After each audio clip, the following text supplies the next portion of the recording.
The California sun beat down on Perris. It was 1982. Life was simple. Children played in the streets, their laughter echoing in the warm afternoon air, but on this day the laughter died down. A shadow fell over the sunny town.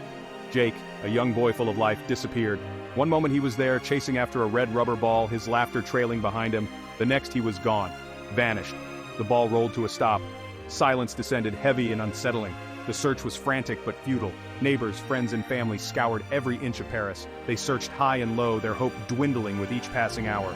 The police investigation hit dead ends. No clues, no witnesses. Just an empty space where a vibrant young boy used to be. Years turned into decades.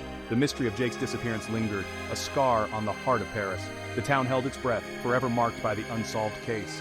Whispers of alien abductions and government conspiracies circulated in hushed tones. But the truth, far more sinister and far-reaching, remained hidden. For now.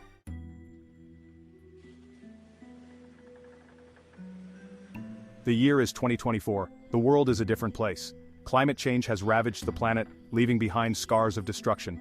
Wars rage across the stars, fought with advanced technology beyond human comprehension. And Earth, caught in the crossfire, struggles to survive. Unbeknownst to the unsuspecting populace, a terrifying truth lurks beneath the surface. Children, snatched from different times and places, have reappeared. But they are no longer the innocent souls they once were. Transformed into weapons, they are now cyborg warriors. Their humanity stripped away, their bodies augmented with alien technology. These are the children of the stars, stolen from their homes and molded into instruments of war. They are the front line in a conflict that has raged for centuries, their memories wiped clean, their pasts erased. They are the ultimate weapons, devoid of fear, compassion, or remorse. In the shadowy corridors of power, a group of individuals work tirelessly to uncover the truth. They are detectives, scientists, and hackers, united by their determination to expose the conspiracy that has spanned generations. They have spent years piecing together the puzzle, following the trail of missing children, whispers of alien encounters, and government cover-ups. They are the only ones who know the truth, and they are running out of time.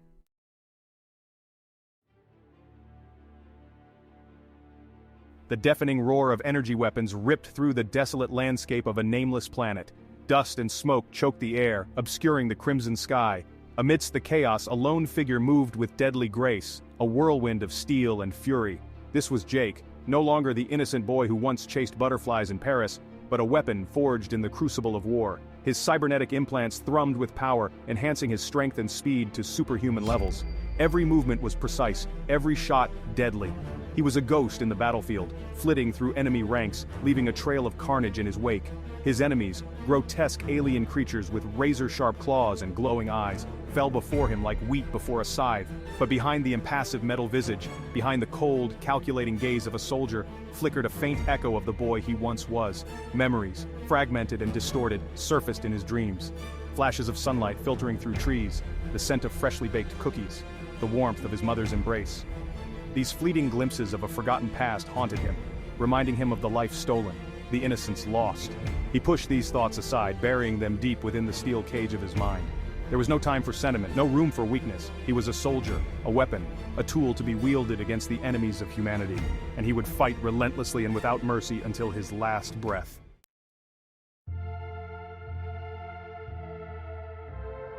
The desolate moonscape blurred as Jake raced through enemy territory.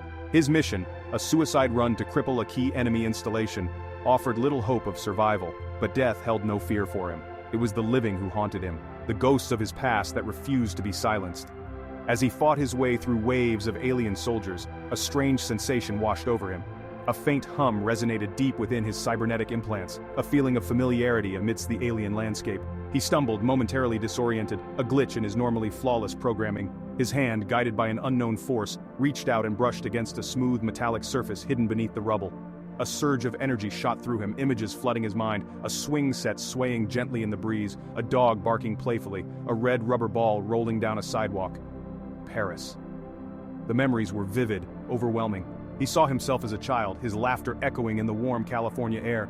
He felt the sun on his skin, smelled the freshly cut grass, tasted the sweetness of his grandmother's apple pie. For a fleeting moment, he was no longer a soldier, but simply Jake, a boy from a small town, living a life long forgotten. The moment passed, leaving him reeling, the echoes of Perris fading into the harsh reality of the battlefield. But something had changed. The memories, once fragmented and distant, were now crystal clear, a beacon of hope in the darkness.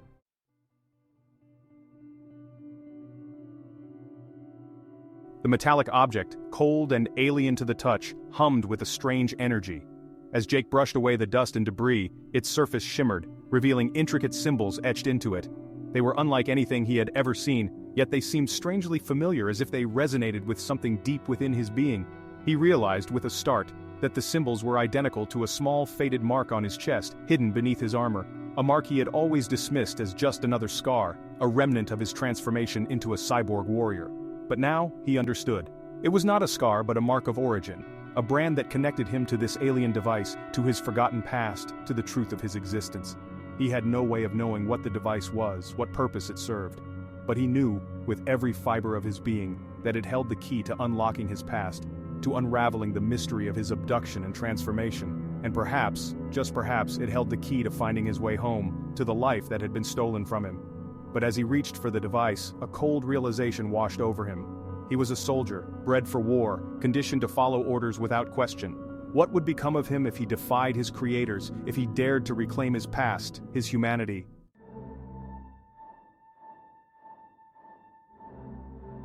The device hummed in Jake's hand, a low, persistent thrum that resonated deep within his bones.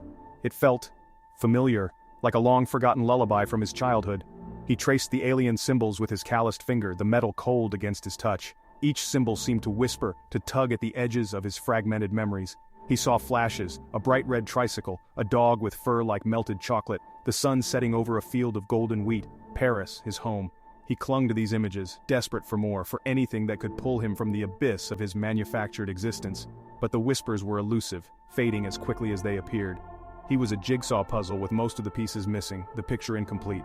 The device, he sensed, held the missing fragments. It was a key, not just to his past, but to something far larger, far more sinister than he could have imagined. His programming screamed at him to report the artifact, to surrender his will to his creators. But a new directive, raw and primal, warred within him, a need to know, to understand, to remember. He would unlock the secrets of his past, even if it meant defying the very forces that had created him.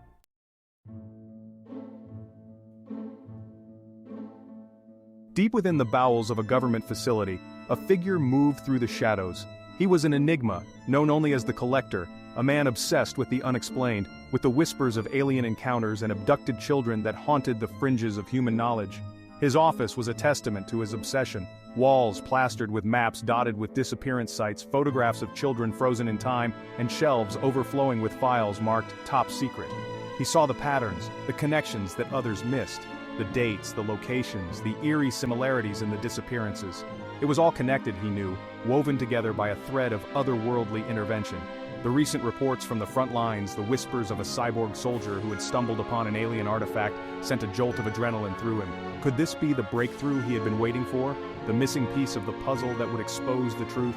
He had spent years building his network, cultivating informants in the darkest corners of government agencies, whispering promises of truth and justice to grieving families. He was a shepherd gathering his flock, preparing for the day when the truth would be revealed and the world would finally understand the price of its ignorance.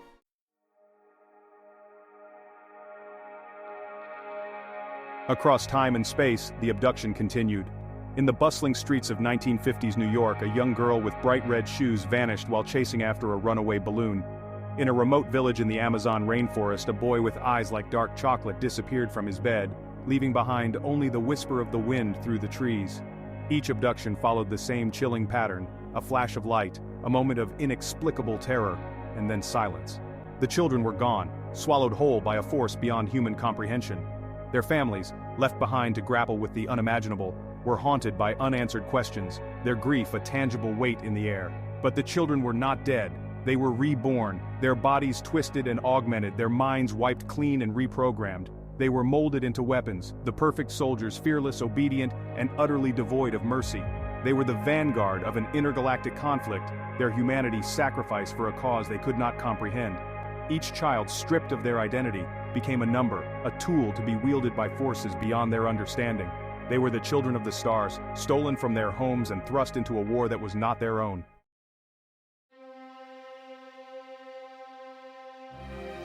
The hum of the device intensified, a high-pitched whine that set Jake's teeth on edge. The symbols on its surface glowed with an eerie internal light, casting flickering shadows across his armor. He felt a searing pain behind his eyes, a pressure building in his skull as if his very mind was being pried open. Then it stopped, the pain vanished, replaced by a rush of images, sounds, and emotions so intense, so real, that they threatened to overwhelm him. He saw his childhood home in Perris, felt the warmth of his mother's embrace, smelled the scent of pine needles and freshly baked cookies. But there was more.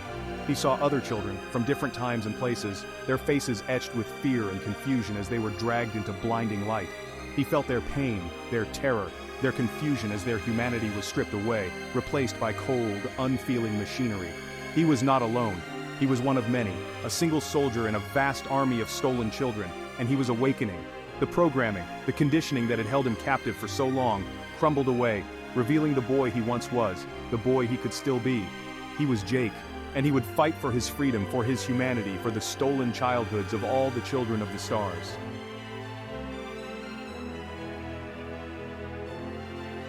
Cherry blossoms swirled in the spring breeze. A young girl, Hana, chased after them, her laughter echoing through the ancient temple gardens of Kyoto. It was 1957. The world was healing, rebuilding after a devastating war, but in a flash of blinding light, Hana's world shattered. She vanished.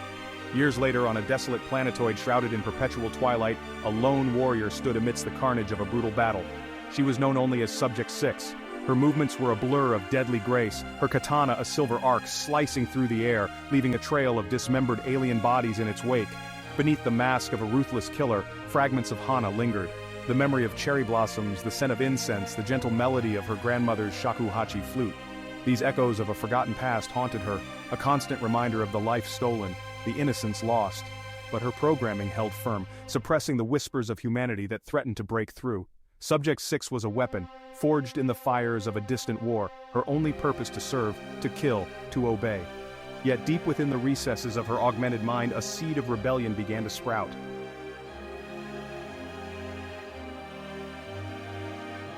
Section 2. The Boy from the Amazon. The Amazon rainforest thrummed with life. Birdsong filled the air, insects buzzed, and the humid air hung heavy with the scent of earth and growth. A young boy, Kai, moved silently through the undergrowth, his bare feet barely disturbing the forest floor. It was 1978. He was learning the ways of the forest, the secrets whispered by the wind through the leaves. Then, the sky ripped open. A blinding light engulfed him. He was gone. Decades later, on a mining outpost orbiting a gas giant, a hulking figure known as Unit 11 toiled tirelessly in the bowels of the asteroid. His cybernetically augmented body, once lithe and agile, was now a tool for brute force, ripping through rock and metal with ease. He was a slave, a cog in the vast machine of intergalactic conquest. But the memories lingered. The feel of warm earth beneath his feet, the taste of wild berries, the sound of his father's voice teaching him the names of the forest spirits. These fragmented memories flickered like dying embers in the depths of his mind, fueling a growing rage, a desperate longing for a life he could barely remember. One day, amidst the deafening roar of mining lasers, he saw it. A single, delicate orchid, clinging to life in a crevice of the asteroid. It was a splash of color and life in a world of cold, sterile metal. And it sparked something within him. A flicker of defiance, a refusal to let the last vestiges of his humanity be extinguished.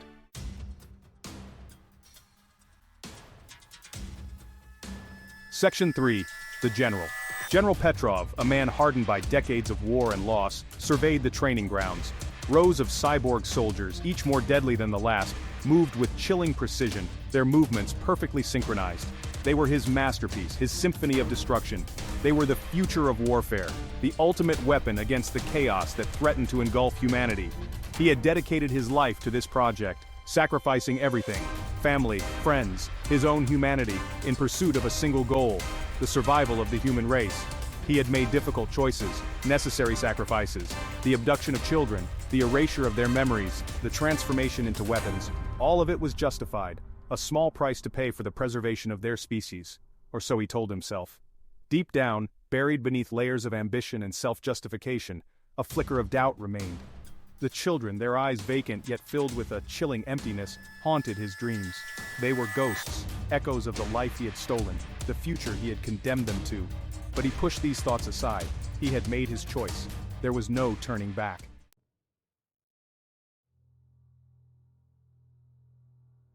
Section 4. Whispers of Rebellion. The whispers started subtly.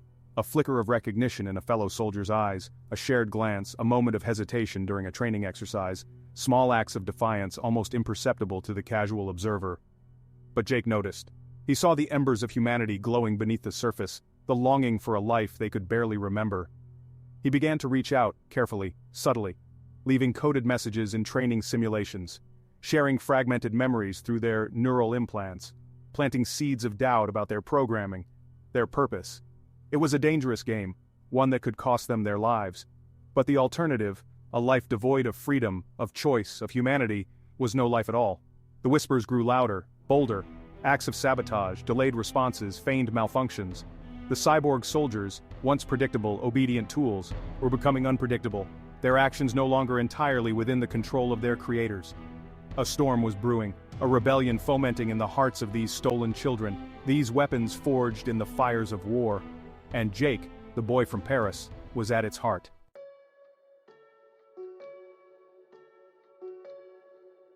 The file lay open on the steel desk, its contents chilling in their stark simplicity. It was one of hundreds, each detailing the disappearance of a child, each a testament to a global conspiracy that spanned decades. Sarah Walker, her brow furrowed in concentration, traced the outline of a photograph with her finger. It was Hana, the girl from Kyoto, her smile frozen in time, a haunting reminder of the innocence lost, the truth buried beneath layers of official secrecy, the Department of Lost Children.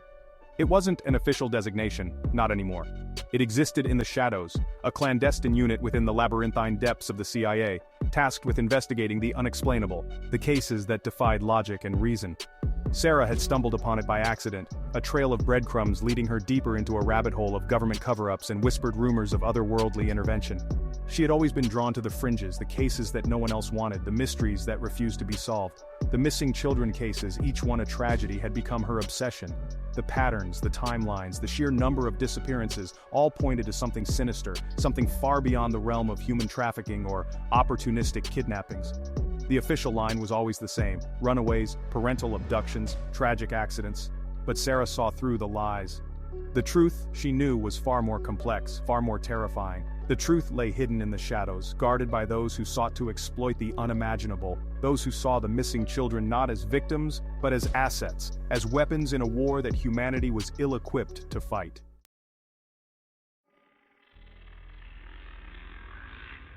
Rain lashed against the windows of the safe house, a relentless torrent mirroring the storm raging within John MacMacArthur. He sat hunched over a laptop, the pale glow of the screen casting flickering shadows across his haggard features. Years of sleepless nights and countless dead ends had taken their toll, etching lines of exhaustion and frustration into his face. He had devoted his life to finding the truth, to exposing the conspiracy that had stolen his daughter, Emily, from a crowded park swing set decades ago. He had been a young detective then, full of idealism and a naive belief in justice. The case had broken him, shattered his faith in the system he had sworn to uphold. The official investigation had been a sham, a carefully orchestrated cover-up that left him with more questions than answers. He had refused to let it go, even after his superiors had warned him to drop it, even after his obsession had cost him his career, his marriage, his sanity. He'd become a ghost, a whisper in the corridors of power, relying on a network of informants, hackers, and disgruntled government employees to feed him scraps of information. He was a thorn in the side of those who sought to keep the truth buried, a constant reminder that some wounds never heal, some injustices can never be forgiven. The message, encrypted and routed through multiple servers, had arrived just that morning. It was from his contact within the CIA, a source he knew only as Deep Throat. The message was short, cryptic, but it sent a shiver down his spine. The Collector, Department of Lost Children. She knows.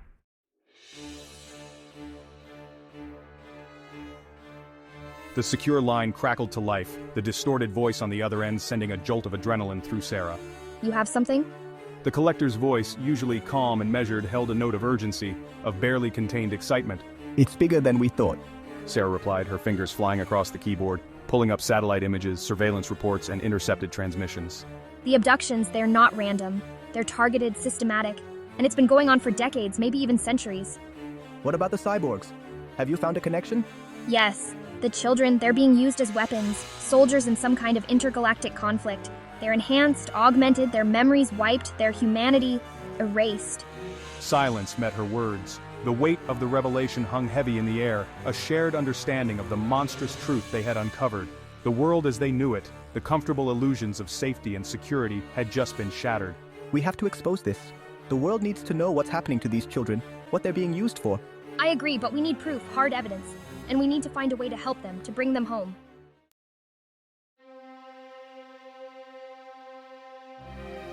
The training simulator hummed with artificial energy.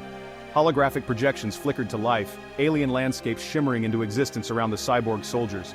It was supposed to be a routine exercise, a test of their combat prowess against simulated adversaries.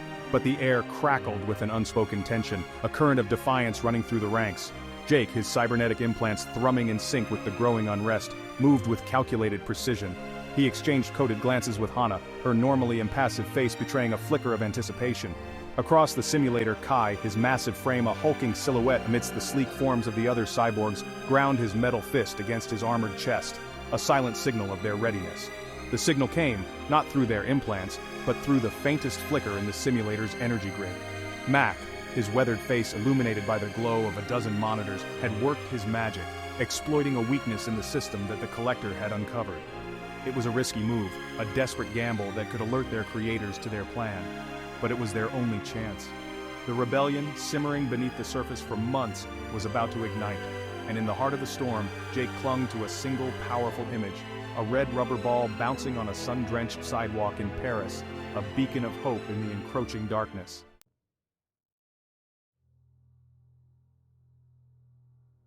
The conflict, once confined to the shadows, exploded onto the galactic stage. Cyborg soldiers, their programming overridden by a desperate yearning for freedom, turned their weapons on their creators. Space stations became battlegrounds, their gleaming corridors stained with the blood of both organic and synthetic beings.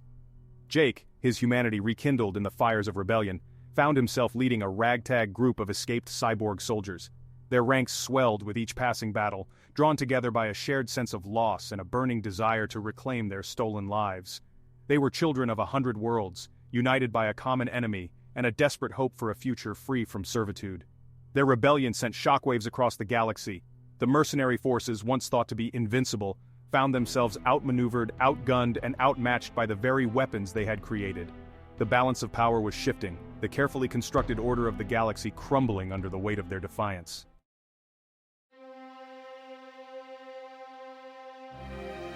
Section 3.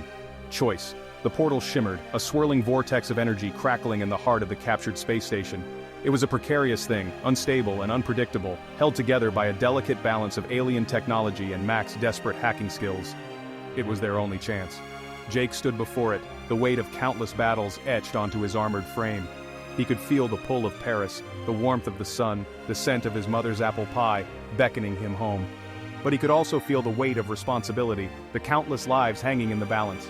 He had a choice to make: step through the portal and reclaim the life that was stolen from him, or stay and fight for a future where no child would ever again be subjected to the horrors he had endured.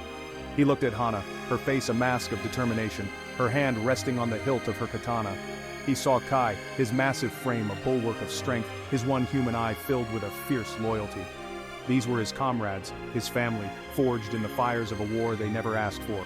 He had found his purpose, not as a weapon, but as a protector, a shield against the darkness that threatened to consume the galaxy. His past, his stolen childhood would always be a part of him, but it did not define him.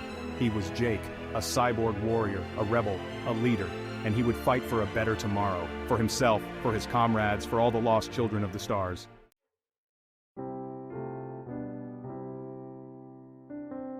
Section 1. Echoes of Laughter. The portal pulsed, a swirling vortex of energy that promised a return to a life he barely remembered. Jake turned, his gaze lingering on the faces of his comrades. Hana, her hand resting on her katana, offered a rare, genuine smile. Kai, his massive frame radiating a quiet strength, met his gaze with unwavering loyalty. They understood. Their fight was far from over, but this was his battle to fight. He had a chance, however fleeting, to reclaim a piece of the life that had been stolen from him. To walk the streets of his childhood, to feel the warmth of the sun on his skin, to hear the echoes of laughter that haunted his dreams. He stepped through the portal, the familiar sensation of temporal displacement washing over him. The air crackled with energy, the world around him dissolving into a blinding white light. Then, silence. He opened his eyes, his senses overwhelmed by the assault of normalcy. The air was sweet with the scent of freshly cut grass and honeysuckle. Sunlight dappled through the leaves of a towering oak tree, casting dancing shadows on the sidewalk.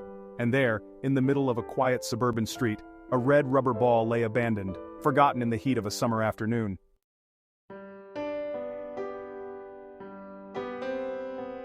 Section 2. The Price of Freedom. He picked up the ball, the worn rubber soft and pliable in his cybernetic hand. It felt right, real. A wave of bittersweet nostalgia washed over him, memories flooding back with a painful clarity that threatened to overwhelm him. He saw himself a carefree child, chasing after the ball, his laughter echoing in the summer air. He felt the warmth of his mother's hand in his, the comforting weight of his father's arm around his shoulders. He tasted the sweetness of his grandmother's apple pie, the tang of lemonade on a hot day, but the memories were tinged with a profound sense of loss. He could never truly go back. The boy he once was gone, replaced by a soldier, a weapon forged in the crucible of a war that had stolen his childhood and countless others. He carried the weight of their sacrifice, the scars of their shared trauma, etched into his very being. He was home, but he was also adrift, caught between two worlds, forever changed by the horrors he had witnessed, the battles he had fought. The price of freedom, he realized, was a burden he would carry for the rest of his days.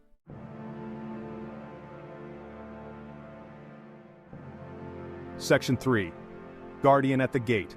He knew, with a certainty that defied logic or reason, that the portal was not a one-way street. The forces that had abducted him, that had twisted and manipulated countless children into weapons of war, were still out there, lurking in the shadows, waiting for an opportunity to strike again.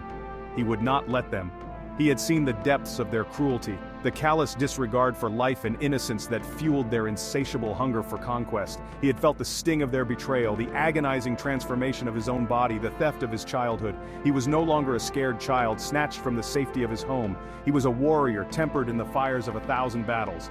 He was a guardian, standing watch at the gate, his cybernetic implants thrumming with power, his resolve unwavering. He would use the knowledge he had gained, the skills he had honed, to protect this world, his world, from the darkness that threatened to consume it. He had found his purpose, not in the echoes of his past, but in the promise of a future where children could laugh freely beneath a summer sun, their innocence safe, their dreams untainted by the horrors of war. And he would not rest until that future was secure. He was Jake, the boy from Perris, and he was home.